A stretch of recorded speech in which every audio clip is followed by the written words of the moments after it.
Welcome to this week's vlog. On Monday, the Secretary of State, Steve Reed, visited my farm, and then we had lunch with 4 other local farmers. We were able to raise many of the issues that we know are causing members concern right the way across the country.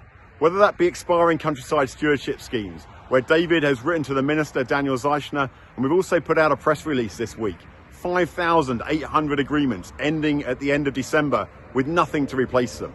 This is completely unacceptable. We raised the issue of the SFI. What does the future look like, and when will we know more detail? We discussed the inheritance tax proposals at length, and how could we try and force change in that area, particularly the value of the Sentax work in trying to mitigate the worst of the impacts. We went out and saw a reservoir on the neighbouring farm to discuss on-farm infrastructure and how we can drive that investment, which we know is on hold on many farms at the moment because of the inheritance tax proposals. How can we streamline the planning system and really get it to work?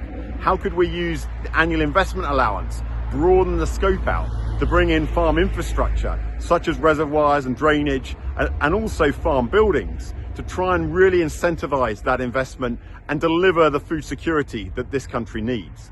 He seemed very interested in the economic growth and the rationale for driving that annual investment allowance and enabling that investment on farm with a better planning system, and we'll be following up with his office and hopefully getting access into government. Over lunch, we also raised the issue of the fertiliser tax, the impacts it would have on the competitiveness of UK farming if imports weren't subjected to the same tax, yet have been grown using fertiliser which wasn't being taxed. It would make us less competitive. We discussed energy prices, but also where does food security sit as a priority with this government? I'm now going to hand over to Rachel, who's going to talk about rural crime. Next week is Rural Crime Action Week, and it's a time to reflect on the impact of rural crime on farm businesses. Those farm businesses that are also your homes.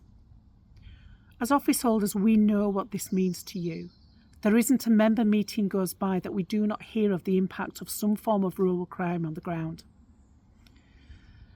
It's something that we're working with many other partners to try and resolve. But I want to talk about some of the positives that we've actually managed to achieve this year so far. So the Protection of Livestock Bill, this is the one that gives the police the powers to crack down on the owners of dogs that attack livestock. It's had its second reading in the House of Commons and it's now going through the House of Lords. We're confident that we've actually got the support to ensure that this passes the House of Lords and then bounces back into law in the future. So keep an eye out for that one. That could really make a big difference. The Equipment of Theft Act. This is the one that gives the powers to the Home Secretary to deter the theft and resale of ATVs. The good news is that we've secured a commitment from the Policing Minister to extend this legislation to other farm machines too. And of course, as we do, whether it's at highest level with myself and the other office holders, or whether it's with our county advisor team at a local level, we continue to work with the police authorities. And I was delighted to spend time with Thames Valley Police, and where they showed me the investment in the equipment and the people and the permission that they give those people to actually go and work on rural crime. And of course, we've got to talk about our summer reception, where I was absolutely delighted that the Policing Minister, Dame Diana Johnson, actually came along and spoke to our members and to other MPs and showed a commitment to resolving rural crime. Today, Director General Terry Jones and I have been hosted by the Crown Estates at Windsor. This has been an important opportunity to discuss how the Crown and the NFU can work together in mutually beneficial areas. They also wanted to make sure that we fully understand what is contained within their new environmental FBT. Generally, this is based around a 15-year agreement that goes way beyond just farming. It's including natural capital, but also the opportunity to diversify. And there's £20 million available in an environment fund where they're investing in new habitats on farms that want to take place.